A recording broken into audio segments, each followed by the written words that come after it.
नमस्कार, मी निसर्गप्रेमी संदीप खाडे. स्वागत आहे तुमचं एका व्हिडिओमध्ये. तर आज अक्षय तृतीया आहे. तर माझे साडू हे आमचे मोठे दाजी यांच्या मुलीचा कार्यक्रम होता आणि उन्हाचा खूप तडाखा झाला आहे. त्या कारणाने म्हटलं चला आपण झाडाखाली विश्रांती करू. आत्ता जेवण झाले. तर झाडाखाली आल्यानंतर झाडावरती मधमाशीचं पोळं आहे. तर ते आता काढण्यासाठी मी वरती जातोय. व्हिडिओ शेवटपर्यंत बघा, कुठेही स्किप करू नका. बघू शकताय झाडावर चढण्यासाठी खूप डेअरिंग लागते. झाड पण मोठं आहे. तुम्ही बघू शकताय हे खूप उंच जांभळीचं झाड आहे आणि या ठिकाणी रानमध आपल्याला बघा इथं मोळ भेटलेला आहे. झूम करतोय. तर हे आता काढायचं आहे. खूप मध वाटते. पुढे आपण बघू शकताय.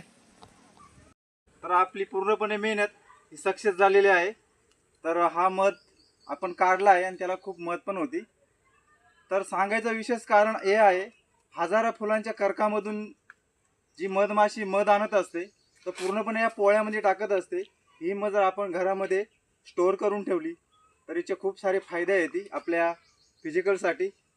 तर जास्तीत जास्त तुम्ही हा व्हिडिओ शेअर करा. तुम्हाला जर आवडला असेल तर कमेंट करा. धन्यवाद. ती पण शिकून गेली काय.